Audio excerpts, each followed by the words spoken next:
여러분이 한 절 읽으면서 신약성경 요한복음 14장 15절에서 26절까지 받들어 봉독합니다. 너희가 나를 사랑하면 나의 계명을 지키리라.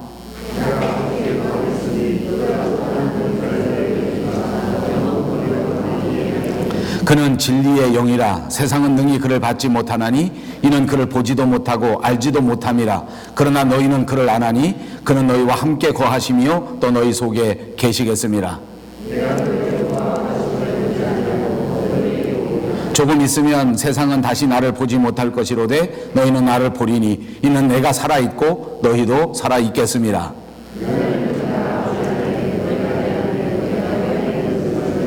나의 계명을 지키는 자라야 나를 사랑하는 자니 나를 사랑하는 자는 내 아버지께 사랑을 받을 것이요 나도 그를 사랑하여 그에게 나를 나타내리라.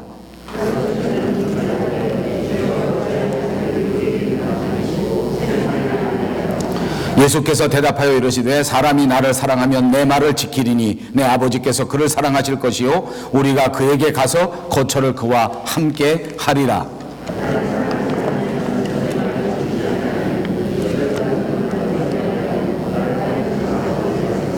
내가 아직 너희와 함께 있어서 이 말을 너희에게 하였거니와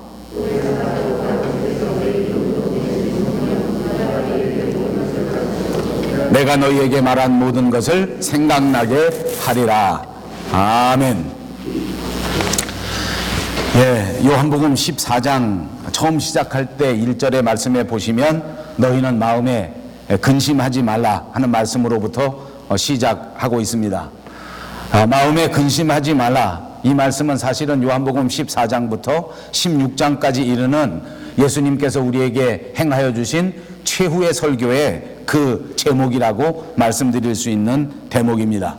예수님께서 십자가에서 죽으시고 이제 떠나가신다는 그런 말씀입니다. 이제 제자들은 이제 그야말로 패닉 상태에 빠지게 되었습니다. 자기가 완전히 예수님의 것을 다 배우고 완벽한 사람으로 우뚝 섰다고 생각할 수 없었기 때문에 제자들에게는 당연히 근심이 생겼고 걱정이 생겼고 염려가 가득하게 된 것입니다. 오직 예수님만 믿고 여기까지 따라왔었고 예수님이 하라는 대로 그저 했을 뿐이지 내가 무엇을 이루고 내가 무엇을 완전하게 터득한 것도 아니라고 생각할 수밖에 없었습니다. 사실이 그렇지 않았습니까? 많은 기적을 바라보고 많은 능력을 옆에서 보았지만 그러나 제자들이 그런 능력에 대하여 전수받고 그런 능력에 대하여 완전하게 자기들이 체득했다고 할 수가 없었기 때문에 그런 상태에서 예수님께서 이제 떠나가시겠다고 말씀하시는 상황이 되었으니 제자들은 당황할 수밖에 없었습니다. 여기까지 모든 능력을 예수님께서 행하셨고 제자들은 그저 예수님이 지시하시는 그대로 따라다녔을 뿐이었기 때문입니다. 이제 예수님이 계시지 않는다고 하면 자기들 스스로 자기를 돌아다 볼 때 자기들은 오합지졸과 같은 존재들에 불과했습니다. 사실이 그랬습니다. 왜냐하면 우리가 역사를 통해서 볼 수 있는 것처럼 그때 당시에 바리새인들이나 그때 당시에 서기관들이나 종교 지도자들이 이 예수님뿐만 아니라 예수 믿는 사람들을 전부 잡아서 더 이상 이 예수 믿는 기독교회가 우리 사회에 뿌리 내리면 안 되겠다 이렇게 생각해서 이 사람들을 핍박했는데 나중에 예수님을 잡았을 때 보십시오. 예수님만 붙들어서 십자가에 못 박아 죽여버리고 난 다음에 그 제자들에 대해서 추가적인 그런 어떤 행동은 하지도 않습니다. 왜 그러냐 하면 예수님만 붙잡아 드리면 됐지 그 제자들이라는 것이 별로 큰 능력이 없다. 그 사람들은 그냥 오합지졸에 불과하다. 그렇기 때문에 로마의 정부도 그렇게 행동한 것이 아닌가라고 추측해 볼 수 있다는 말입니다. 오늘 이 예수님의 제자들에 대한 그 마음의 심정을 잘 드러내는 단어가 본문 18절에 있습니다. 내가 너희를 고아와 같이 버려두지 않겠다.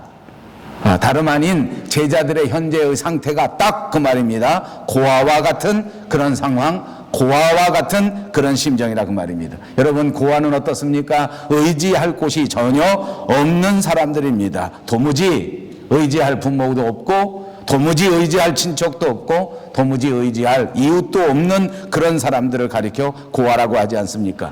자기 손으로 움직여야 겨우 밥을 먹을 수 있고 자기 손으로 움직여야 빨래도 하고 자기 손으로 모든 것들을 다 해결해야만 하는 존재, 그것이 바로 고아입니다. 정말 갑갑합니다. 정말 막막합니다. 오늘 제자들의 심정이 바로 그런 심정이었습니다. 이런 제자들을 향해서 주님은 설교의 제목을 그렇게 정하신 것입니다. 너희는 마음에 근심하지 말라. 오늘 예배하는 저와 여러분에게도 주님이 그렇게 말씀하신 줄로 믿습니다. 저도 여러분에게 그렇게 말씀드리겠습니다. 예수 그리스도 안에 있는 저와 여러분은 오늘도 우리 마음에 근심하지 말아야 할 줄로 믿습니다. 우리가 근심하지 말아야 할 이유가 있습니다. 그것이 오늘 본문에 이렇게 말씀합니다. 성령께서 우리와 함께 계실 것이기 때문에 우리는 마음에 근심하지 말아야 한다는 것입니다. 16절을 보십시오. 내가 아버지께 구하겠으니 그가 또 다른 보혜사를 너희에게 주사 영원토록 너희와 함께 있게 하시리니 그랬습니다. 보혜사, 우리 말이지만 그러나 그렇게 우리에게 익숙한 말이 아닙니다. 이 보혜사라는 말은 원래의 원어 헬라 말에는 파라클레토스라고 하는 말인데 옆에 서서 도와주는 자다, 그런 뜻입니다. 또는 할 말을 대신 전해주는 대언자다, 그런 뜻도 있습니다. 그리고 이 보혜사를 말할 때에 오늘 또 다른 보혜사라 이렇게 말했습니다. 다른 보혜사라 말하는 것은 원래의 보혜사가 있었다는 말입니다. 그러니까 원조 보혜사, 원래의 보혜사는 바로 예수님이었습니다. 예수님의 제자들에게 있어서 예수님이 보혜사로서 옆에 서서 도와주고 옆에 서서 대신 할 일을 감당해주고 이 제자들이 해야 할 모든 일들을 카운슬링 해주시는 카운셀러로서 예수님이 계셨었는데, 이제 예수님이 이 제자들을 떠나가시게 되면 다른 보혜사를 보내주신다, 이렇게 말씀하시는 것입니다. 이제는 또 다른 보혜사가 이제 제자들에게 다가와서 제자들을 도와줄 터인데 그 다른 보혜사가 바로 성령님이다, 이렇게 말씀하시는 것입니다. 여러분 가만히 생각해 보십시오. 이것은 훨씬 더 완벽한 해결책입니다. 왜냐하면 예수님께서는 하나님이시긴 하지만 이 땅에 오셨을 때에 예수님은 우리 육신의 옷을 입고 우리 가운데 계셨기 때문에 예수님께서는 시간과 공간에 얽혀 계실 수밖에 없었습니다. 그러나 성령님께서는 영이시기 때문에 시간에도 매이지 아니하시고 공간에도 매이지 아니하신단 말입니다. 언제 어느 때나 어디에서든지 성령님께서는 역사하실 수 있고 성령님께서는 계실 수 있고 성령님을 만나 뵐 수가 있단 말입니다. 모든 사람들에게 한꺼번에 동시에 임하실 수도 있고 또 우리 마음속에 언제나 동행하시면서 함께 계실 수 있는 줄로 믿습니다. 그래서 예수님께서는 16장 7절에도 말씀하시기를 내가 떠나가는 것이 오히려 너희에게는 유익이라. 내가 떠나가지 아니하면 보혜사가 너희에게로 오시지 아니할 것이요 내가 가면 내가 그를 너희에게 보낸다 하고 말씀해 주신 적도 있습니다. 이제는 우리 바깥에 계셨던 성령님께서 우리 마음속에 들어오시지 않았던 예수님께서 성령님과 더불어 우리 안에 들어오신다, 내 마음 안에 들어오셔서 나와 함께 계신다 하는 것입니다. 여러분, 우리가 강의하고 있는 이 요한복음은 요한이라고 하는 제자가 쓴 책입니다. 바로 사도 요한입니다. 그는 자신의 이름을 가리킬 때에 나는 요한이다, 나는 사도다 하는 말을 쓰기보다는 나는 예수님께 사랑받는 제자다, 이렇게 말을 많이 썼습니다. 또는 한문으로 해서 제자다, 이런 말을 사용하기도 했습니다. 요한 자신이 예수님에게 사랑받는 자라 이렇게 표현했을 만큼 예수님께 특별한 사랑을 받은 제자임에 틀림이 없습니다. 그는 언제나 예수님과 사랑의 관계를 유지하고 언제나 예수님을 뜨겁게 사랑하는 제자였단 말입니다. 그렇기 때문에 요한 자신도 예수님이 자신을 떠난다고 했을 때에 정말 근심스러울 수밖에 없었고 정말 두려워할 수밖에 없었습니다. 예수님은 근심하지 말라고 말씀하시고 설교하시지만 그러나 요한의 마음속에는 두려움과 떨림이 떠나지를 않았습니다. 그런데 여러분, 이 사도 요한에게 나중에 성령이 임하시고 난 다음에 드디어 예수님이 자기에게 말씀하셨던 그 말씀이 생각나면서 그 말씀이 이해가 되면서 그 말씀이 확실하게 증명이 되었던 것 아닙니까? 이제는 성령 충만하게 받게 된 이 사도 요한이 더 이상 예수님이 계시지 않는 것 때문에 근심하거나 예수님이 계시지 않는 것 때문에 두려워하지 않고 걱정하지 않을 수 있게 되었습니다. 여러분, 사도 요한이 요한복음을 쓴 때는 역사적으로 AD 90년쯤 되었다고 추정합니다. AD 90년쯤 되었다는 말은 이 요한의 나이도 거의 90세 가까이 되었다는 것으로 추정해 볼 수 있습니다. 이제 사도 요한도 그만 늙어버렸습니다. 그리고 이 사도 요한도 이제 거의 죽을 때가 가까워 온 것입니다. 이제는 자신의 죽음을 앞에 두고 있는데 이번엔 어떤 상황이 벌어지는고 하니 이 사도 요한의 제자들이 또 걱정과 근심에 휩싸이게 된 것입니다. 이제 우리 선생님 사도 요한이 우리를 떠나게 되면 우리는 어떻게 되는 것인가? 여태까지 우리의 선생님이었던 사도 요한이 우리를 이끌어주고 우리를 가르쳐주고 우리 대신 어려운 일들은 다 감당해 주셨는데 이 대스승이신 사도 요한이 우리를 떠나가시게 된다고 하면 도대체 우리는 어떻게 될까? 우리 공동체가 유지는 될 수 있을까? 하고 걱정하고 근심하는 상황이 벌어지게 된 것입니다. 사도 요한은 이렇게 자기 앞에서 걱정하고 있는 자기 제자들의 모습을 보면서 무슨 생각을 했겠습니까? 자신이 예수님을 마지막 떠나 보냈던 그 순간이 저절로 떠오르게 되었습니다. 그때에 자기에게 약속해 주셨던 예수님의 말씀이 떠오르게 된 것입니다. 보혜사에 대한 약속입니다. 이 보혜사 성령을 보내주시겠다고 하셨던 예수님의 약속은 그대로 사도 요한이 받았던 약속이요, 이제 사도 요한이 또다시 자신의 제자들을 향하여 주는 격려의 메시지요, 위로의 메시지요, 설교의 메시지가 된 것입니다. 내가 떠나간다고 해서 근심하거나 걱정하지 마라. 내가 가고 난 다음에는 너희 마음속에 보혜사 성령님께서 역사하신다. 다른 보혜사가 이미 임재하셔서 우리 가운데 계시고 우리 교회 안에 계시고 너희 마음 안에 있으면서 너희의 마음을 주장하고 너희의 생활을 이끌어가고 너희의 교회를 이끌어가고 온 세상의 역사를 주장하여 주실 것이다. 아멘. 오늘 이 말씀은 사도 요한이 그 제자들에게 이룩해 준 귀한 말씀이면서 동시에 오늘 예배하는 저와 여러분, 우리 교회를 향하신 주님의 말씀인 줄로 믿습니다. 때로는 우리가 세상에 살면서 고아처럼 나는 정말 외로운 존재이다. 특별히 우리같이 밴쿠버에 와서 이민 생활을 하는 사람들은 가끔 가다가 내 주변에는 정말 아무도 없는 것 같아서, 내 형제도 내 친척도 내 부모도 없는 것 같아서, 나를 이해해 주는 사람은 한 사람도 없는 것 같아서, 나와 대화가 되는 사람은 한 사람도 없는 것 같아서 사무치는 외로움 속에 빠질 때가 있단 말입니다. 우리를 스스로 생각할 때 고아처럼 아무도 도와주지 않는 것 같은 생각이 들 때가 있습니다. 그러나 여러분, 그런 때에도 여러분은 걱정하거나 근심하지 마시기를 바랍니다. 왜냐하면 세상 사람들은 여러분을 도와주지 아니하고 여러분 옆에는 형제 친척이 아무도 없어서 외로울지는 몰라도, 그러나 여러분의 마음 안에는 다른 보혜사 성령님이 함께 계셔서 여러분을 도와주실 줄로 믿습니다.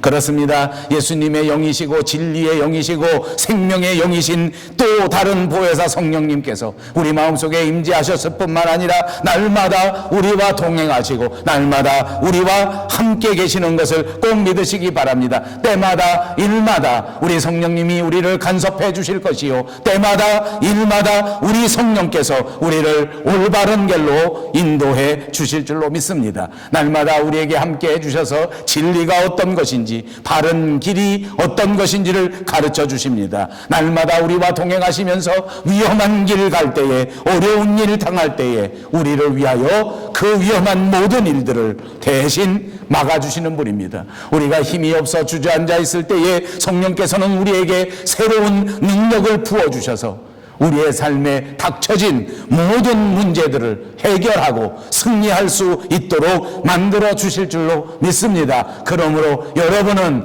결단코 고아가 아닙니다. 여러분은 결단코 외롭지 않습니다. 여러분은 결단코 혼자가 아닌 것을 믿으시기를 바랍니다. 성령님께서 우리에게 함께 하시기 때문에 우리가 해야 할 일은 무엇인지 압니까? 우리는 그저 성령님에게 기도하는 것입니다. 우리는 그저 성령님에게 내 사정을 아뢰는 것입니다. 우리가 지난주에 살펴보았던 12절부터 14절에 있는 말씀을 다시 여러분들에게 읽어드립니다. 내가 진실로 너에게 이르노니 나를 믿는 자는 나의 하는 일을 저도 할 것이요 또한 이보다 더 큰 것도 하리니 이는 내가 아버지께로 감이니라. 너희가 내 이름으로 무엇을 구하든지 내가 시행하리니 이는 아버지로 하여금 아들을 인하여 영광을 얻으시게 하려 함이라. 내 이름으로 무엇이든지 내게 구하면 내가 시행하리라. 아멘. 주님은 계속해서 반복하면서 기도해야 된다고 우리에게 요청하셨습니다.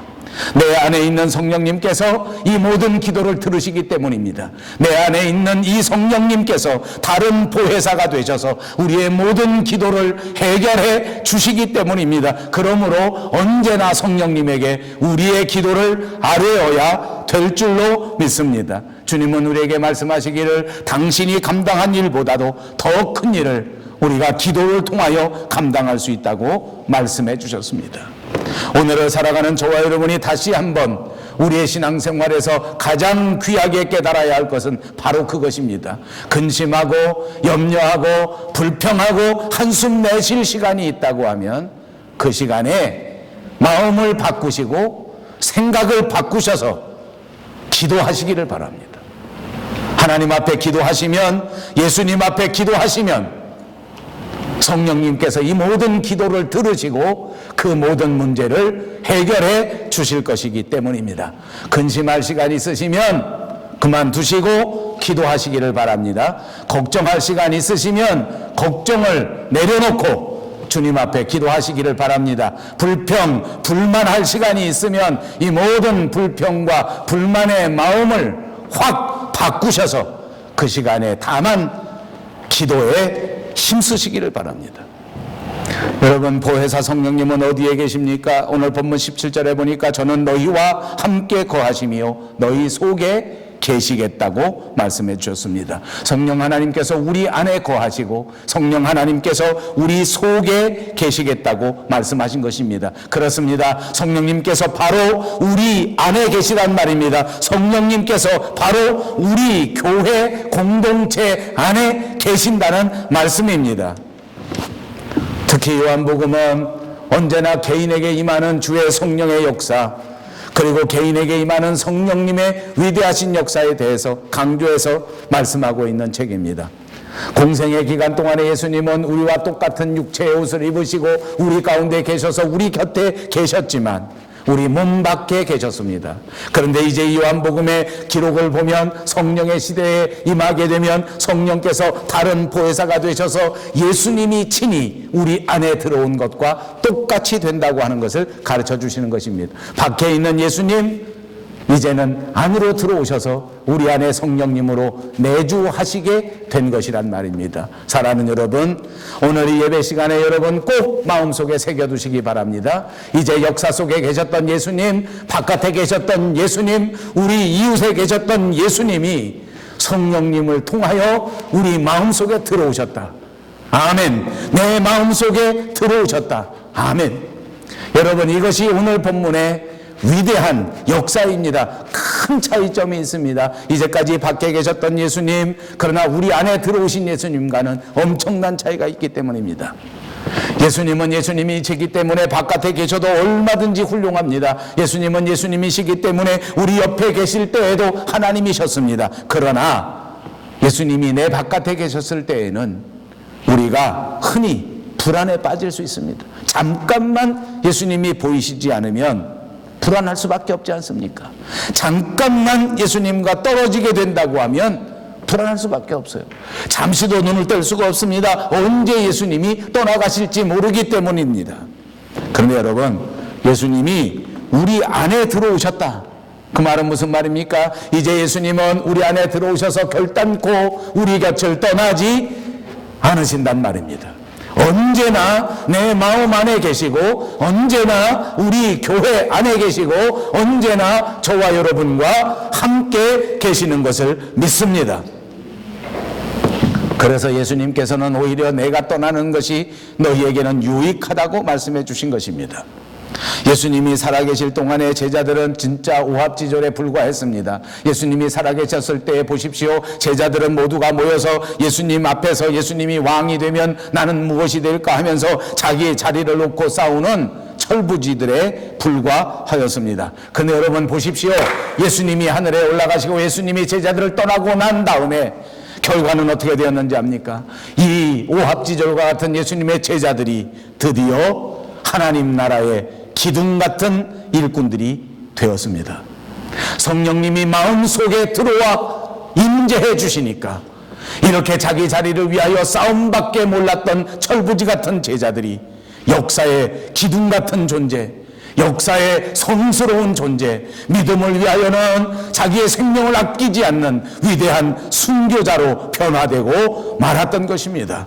그렇습니다. 예수님이 제자들의 마음 안으로 들어오셨기 때문입니다.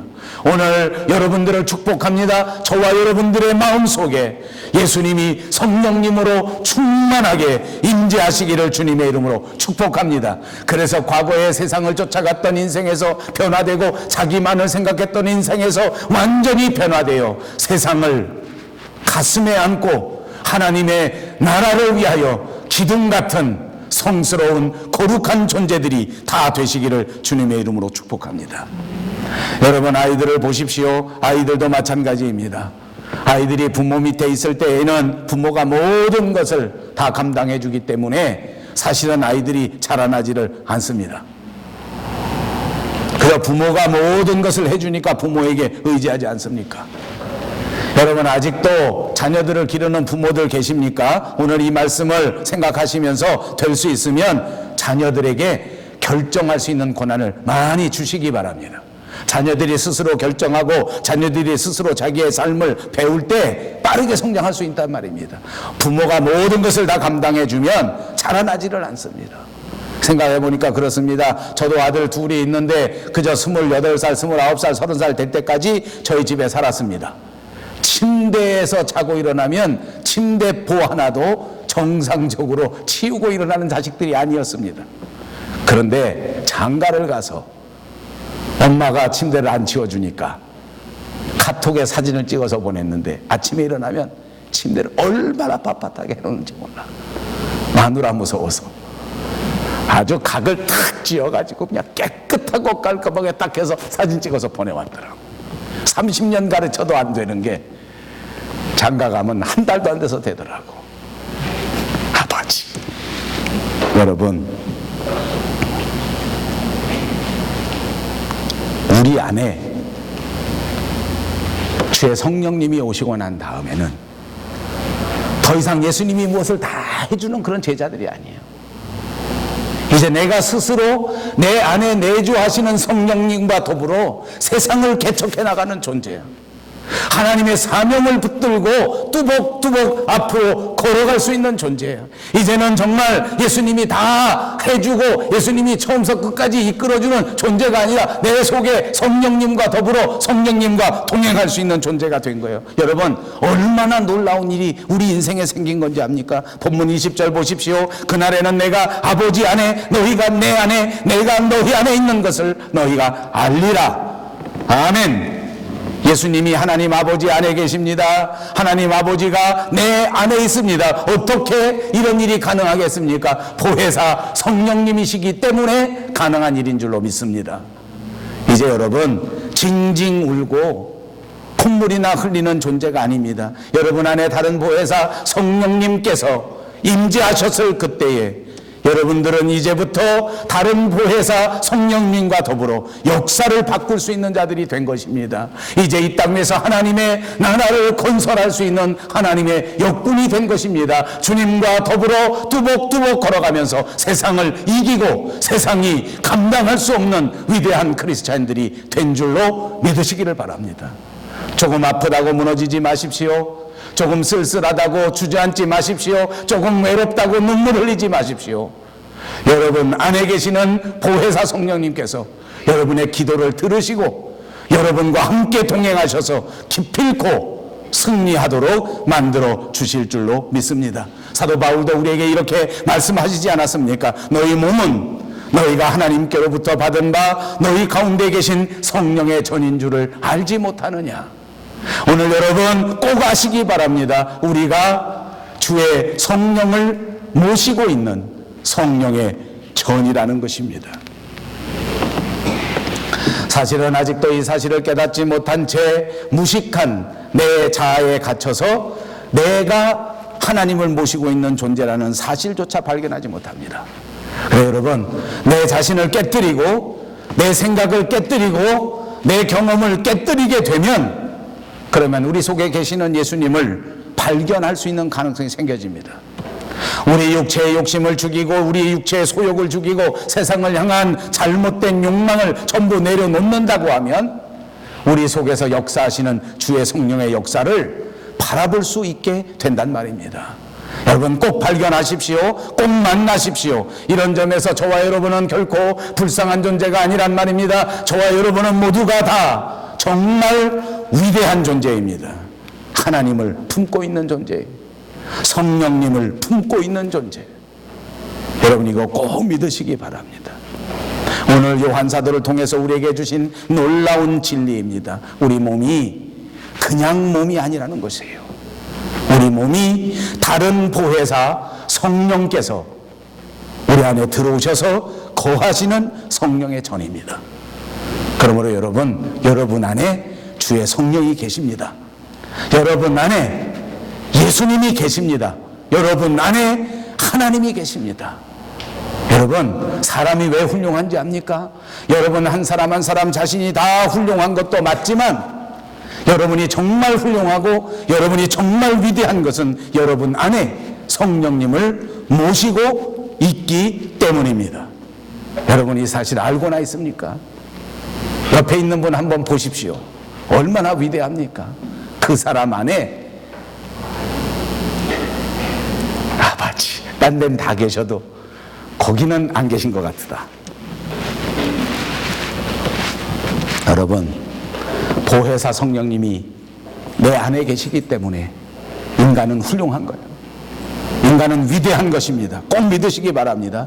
이제 우리 속에 보혜사 성령님이 계시기 때문에 이제는 우리가 우리 안에 계시는 보혜사 성령님과 서로 소통할 수가 있습니다. 소통해야 됩니다. 우리 안에 계시는 이 보혜사 성령님에게 우리의 모든 사정을 내려놓고 물어볼 수 있어야 된단 말입니다. 제자들이 궁금한 것이 있으면 언제나 예수님에게 물었듯이 우리는 우리 속에 역사하시고 우리 속에 임재하시는 다른 예수님, 다른 보혜사 성령님에게 물어봐야 합니다. 본문 26절입니다. 보혜사 곧 아버지께서 내 이름으로 보내실 성령, 그가 너희에게 모든 것을 가르치시고 내가 너희에게 말한 모든 것을 생각나게 하시리라. 여러분 얼마나 은혜가 되십니까? 성령께서는 생각나게 하시는 분입니다. 성경이 이렇게 기록해 두었습니다. 여러분 예수님과 함께 제자들이 다녔을 때에는 정말 바쁜 일정들을 소화하지 않았습니까? 예수님이 여러 가지 이야기를 하시고 예수님이 여러 가지 설교를 하시고 예수님이 여러 가지 역사를 이루셨는데 얼마나 바빴든지 사방 뛰어다니느라고 제자들이 다 기억하기 어려웠습니다. 그리고 예수님과 24시간 함께 다니는 것이 불가능했기 때문에 내가 없을 때 하셨던 예수님의 일들은 잘 몰랐습니다. 다른 제자들을 통해서 겨우겨우 기독량으로 들은 것밖에 없었단 말입니다. 그런데 나중에 성령께서 내주하셔서 이 희미한 기억들을 전부 또렷하게 생각나게 만들어 주신 것입니다. 이것이 성령님의 역사입니다. 여러분 우리 인생이 살아가는 동안 우리가 눈으로 보고 우리가 지나쳤던 것들은 마치 컴퓨터 안에 자료가 저장되듯이 차곡차곡 저장되어 있는 것 같습니다. 여러분 어떻게 생각하십니까? 저는 요즘에 컴퓨터를 사용하는데 한계를 느낍니다. 옛날에는 이 컴퓨터를 이것저것 사용해 본 것 같은데 요즘은 얼마나 자료가 많은지 제가 한국에서 선물을 받았습니다. 목사님이 목회하실 때 쓰시기 좋은 것이라고 해서 제가 목회 자료를 가져왔습니다. 옛날 거니까 이만하게 등치도 큰 하드에 들어있는데 그 안에 설교 자료, 그 안에 교육 자료, 강의 자료, 지도 자료, 찬송가 자료, 무슨 영상 자료 다 들어있습니다. 다 들어있습니다. 내가 시어보지 않았지만 몇 백만 편이 들어있습니다. 설교도 250만 편. 여러분, 그날 어떻게 되는지 아세요? 그거 찾다가 밤꼬박 셉니다. 어디에 요한복음 설교가 있나 찾다가 그만뒀습니다. 찾다가 그만. 여러분, 우리 속에 평생토록 살아왔던 기억이 머릿속에 다 들어가 있는데 찾아내질 못하는 거예요. 옛날에 누구랑 중요한 얘기를 했는데, 옛날에 누구랑 감사한 얘기를 했는데, 옛날에 어떤 사람을 만나서 정말 마음에 감동을 받았었는데 그 생각이 나지 않는 거예요. 근데 성령님께서 이것을 생각나게 해주신다. 인생에 꼭 필요한 기억들을 생각나게 해주신다. 여러분, 이런 체험이 있습니까? 난 말로 못하겠어요. 안 체험 못 해보신 분들은 오늘 가서 기도해 보세요. 저는 살아볼 때에 돌이키면 돌이킬수록, 목회할 때에 돌아보면 돌아볼수록 이 하나님의 은혜가 제 인생을 주장하고 있다고 분명히 믿습니다. 꼭 필요한 때에 하나님이 지혜를 주시더라고요. 꼭 필요할 때에 하나님이 갈 길을 가르쳐 주시더라고요. 꼭 결정해야 될 순간에 하나님이 그것을 해주시더라고요. 그럼 거기에도 전제가 하나 있어요. 여러분은 왜 안 가르쳐 주는지 압니까? 미안해요. 여러분도 다 가르쳐 주실 텐데 내가 안 가르쳐 준다고 말씀드려서 미안합니다. 설교를 하려니까 그렇게 하는 것이겠거니 하고 이해하십시오. 여러분 왜 안 가르쳐 주는지 아십니까? 안 물어보니까 안 가르쳐 주는 겁니다. 여러분, 언제 한 번이라도 정말 중요한 순간에 주의 성령님한테 물어보셨냐면, 지금 내가 이렇게 어려운 문제 만났는데 어떻게 하면 좋을까요? 내가 정말 도저히 이건 모르겠는데 하나님 어떻게 하면 좋을까요? 라고 물어보시기만 하면 주께서 대답해 주신단 말입니다. 여러분, 이게 진짜 위험한 말이기도 합니다. 왜냐하면 어떤 사람들이 자기의 정말 어리석고 무식한 생각을 하나님이 주신 것이라고 주장하면서 자기 마음대로 착각하는 사람이 많기 때문입니다. 그래서 여러분, 하나님이 우리에게 주신 것이 있습니다. 이거 꼭 기억하십시오. 첫째는 하나님이 우리에게 주신 게 성경입니다. 말씀입니다. 그러니까 내 마음속에 성령께서 주시는 생각이다 라고 생각됐을 때 첫 번째, 말씀에다 비추어 봐야 된다는 거예요. 성경에 비추어 봐야 돼요. 말씀에 위배된 것은 성령님의 생각이 아닙니다. 말씀에 없는 것은 절대 하나님이 주신 것이 아닙니다. 그 다음에 두 번째 있습니다. 두 번째 꼭 여러분이 기억해야 될 것은 시간입니다. 저는 캐나다에 이민 와서 캐네디언이 된 것이 여러 가지 좋은 점이 있습니다. 아쉬운 점이 없는 것은 아닙니다만 캐나다에 와서 살면서 좋아하는 점들이 있습니다. 물론 자연이 좋고 산이 좋고 물이 좋은 것은 두말할 것도 없고, 하나 캐나다에 와서 좋은 것은 제가 혹시 여러분 아시는지 모르겠지만 보기와 달리 성격이 급합니다. 보기도 그렇게 보입니까? 성질이 지랄 맞습니다. 당장 하지 않으면 못 견딥니다. 근데 캐나다 와서 살아보고 배운 게 뭐냐면 기다리는 것입니다. 조금 시간이 지나도록 기다리는 것입니다. 지금 당장 되지 않아도 또 기다립니다. 지금 당장 이루어지지 않아도 또 기다립니다. 기다리다 보니까요, 정말 지혜가 생기더라고요. 기다리다 보니까요, 진짜 좋은 어떤 결정을 할 수 있겠더라고요. 그러니까 시간은 진짜 위대한 스승입니다. 여러분, 부부싸움 할 때 결정적인 거 제가 가르쳐 드릴게요. 시간. 싸울 때는 시간이 최고예요. 둘이 막 싸울 때 잠깐 그 하루를 지나보세요. 야, 목사님 너 설교 들었지? 하루 지나고 얘기하자. 24시간 지나고 해보세요. 그럼 다시 똑같이 싸워. 거기다 딱 표시해놓고 소리 막 지르고, 야, 네가 어쩌고저쩌고 하다가 딱 스톱하고 24시간 지나고 다시 싸우기 어렵습니다. 다시 그렇게 싸우기 어렵습니다. 시간. 제가 살아보니까 이게 얼마나 좋은 스승인지 몰라. 여러분, 우리 마음속에 성령님께 우리의 생각을 의논드리고 우리의 생각을 기도하고 성령께서 우리에게 응답해 주셨는데, 말씀에 검증해보고 난 다음에는 그 다음엔 꼭 시간에다가 검증을 하란 말이에요. 당장 하시지 말란 말입니다. 조금 더 기다리십시오. 시간을 두고 지켜보십시오. 인생의 가장 위대한 스승 가운데 하나는 바로 시간입니다. 시간이 우리의 어리석음을 해결해 줍니다. 시간이야말로 우리의 조급함을 해결해 줍니다. 시간이야말로 우리의 당황을 해결해 주는 결정적인 해결책입니다.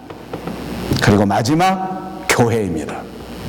하나님이 우리에게 주신 교회, 성령께서는 성경에 약속한 대로 믿는 사람 한 사람의 마음속에 들어와 있지만 동시에 믿는 공동체 안에 들어와 계시겠다고 약속해 주셨기 때문입니다. 그러므로 하나님께서 세워주신 우리 교회는 하나님이 임재하시고 성령께서 임재하시는 그런 기관입니다. 교회 앞에 묻고, 교회 앞에서 기도하고, 교회 앞에서 기다리고 교회의 도움을 받는다면 여러분은 훨씬 더 성령님의 바른 생각으로 접근해 갈 수 있을 줄로 믿습니다. 성령님이야말로 우리에게 생각을 주시고 우리에게 위로해 주실 때 정말 기발한 지혜를 주시지 않습니까? 예수님 살아생전에 보십시오. 주님이 가늠한 여인을 돌로 치라고 하는 무리들의 요구 앞에 서신 적이 있습니다. 정말 곤란하지 않습니까? 간음을 하다가 걸린 여자가 있는데 돌로 치자고 하니 사랑이 문제가 되고 돌로 치지 말자고 하니 율법이 문제가 되는 것 아닙니까? 도대체 이 상황에서 어떻게 해야 되겠습니까? 아마 이 예수님에게도 성령님의 지혜가 임하신 것 같습니다. 너희 중에 죄 없는 자가 돌로 치라. 사람이 생각해낼 수 있는 지혜가 아니에요. 성령님이 주신 지혜예요. 한 번은 가이사에게 세금을 바치는 것이 맞느냐 맞지 않느냐 하는 질문도 받았습니다. 정말 곤혹스러운 질문입니다. 세금을 내라. 그렇게 하면 열심당파들이 책을 잡을 것이요, 바치지 말라 하면 국가가 예수님을 붙들어 가 버릴 것이기 때문입니다. 그때도 예수님은 어떻게 대답하셨습니까? 가이사의 것은 가이사에게, 하나님의 것은 하나님에게 바치라. 정말 성령께서 주시는 지혜입니다. 여러분 모두를 축복합니다. 저와 여러분의 삶의 현장 속에서 이렇게 어려운 문제 만날 때, 이렇게 곤혹한 상황이 되었을 때에 예수님에게 주셨던 이 성령님의 지혜가 저와 여러분에게도 그대로 임하시기를 주님의 이름으로 축복합니다. 성령님은 무엇보다도 우리에게 좋은 변호사가 되십니다. 보혜사라는 뜻은 대언자라는 뜻도 있지만 변호사라는 의미도 있습니다. 위기의 순간에 우리를 대신해서 싸워주는 그런 변호사라는 의미인 것입니다. 마태복음에 말씀합니다. 너희가 나를 인하여 총독들과 임금들 앞에 끌려가리니 이는 저희와 이방인들에게 증거가 되게 하려 하심이라. 너희를 넘겨줄 때에 어떻게 또는 무엇을 말할까 염려치 말라. 그때에 무슨 말할 것을 주시리니 말하는 이는 너희가 아니라 너희 속에서 말씀하시는 자 곧 너희 아버지의 성령이시니라. 아멘. 제자들의 가장 위험한 위기의 순간에 말할 것을 알려주시고 말하게 하시는 성령의 역사가 있다는 것을 가르쳐 준 것입니다. 지금도 그렇습니다. 저희가 살다 보면 정말 말할 수 없는 위험의 순간이 다가온단 말입니다. 도저히 말을 끊을 수도 없는 위기의 순간이 저와 여러분에게도 올 것입니다. 그때에 주의 성령께서 우리 마음 속에서 대신 말할 것을 찾아주시고 대신 말할 수 있도록 이끌어 주셔서 그 모든 상황을 해결해 주신다는 약속의 말씀인 줄로 믿습니다. 한 가지만 더 생각한다고 하면 주의 성령께서 우리에게 주시는 평안입니다. 저는 계속해서 말씀드린 것처럼 이 예수님의 마지막 설교의 제목은 근심하지 말라입니다. 그만큼 우리 인생에서 가장 중요한 것은 우리의 근심이요, 우리의 걱정이요, 우리의 염려요, 우리의 두려움입니다. 올바른 근심, 올바른 걱정, 올바른 염려가 없이 살아갈 수 있는 인생은 하나도 없습니다. 그러나 가만히 분석해 보십시오. 우리 크리스찬들이 대부분 쓸데없는 근심, 쓸데없는 염려, 쓸데없는 걱정 때문에 우리 인생을 망치고 있는 것 아니냐 말입니다. 믿는다는 것은 주님이 이 모든 근심을 해결해 준다는 것을 의미합니다. 그러므로 주님은 우리에게 약속해 주셨습니다. 우리 마음속에서 솟아나는 주님의 평안, 세상이 주는 것과 같지 아니한 주님이 우리에게 주시는 평안. 여러분, 저와 여러분이 살아가는 이 세상은 정말 세찬 비바람이 몰아치는 세상입니다. 지난주 여러분 다 보셨습니까? 네팔에서 있었던 강진 때문에 2,500명이 넘는 사람들이 죽었고 발견해보면 5,000명이 넘는 사람이 죽었을 것이라고 합니다. 여러분 한국의 뉴스를 보셨습니까? 어저께 한국의 온도가 31도입니다. 불과 15일 전에 눈이 와서 얼음이 꽁꽁 얼었던 그 땅 위에 불과 보름 만에 31도의 온도가 되었습니다. 저는 그것을 보면서 이 세상이 점점 살기 어려워진다고 하는 것을 느낍니다. 밴쿠버는 안 그렇습니까? 여기 살아보십시오. 정말 하루도 마음 편할 날이 없습니다. 세상 자체가 바람 잘 날이 없기 때문입니다. 이 세상 안에서 주의 성령님이 우리에게 주시는 참다운 평안이 없다면 우리는 흔들리다가 정신을 잃어버립니다. 우리는 헤매다가 그만 주저앉아 버릴 수밖에 없습니다. 이리 치이고 저리 치이다가 내 인생 살아보지도 못한 채 포기하고 넘어질 수밖에 없는 약한 존재입니다. 사랑하는 여러분, 오늘 주의 성령님을 의지하셔서 주의 성령님께 간절히 구하십시오.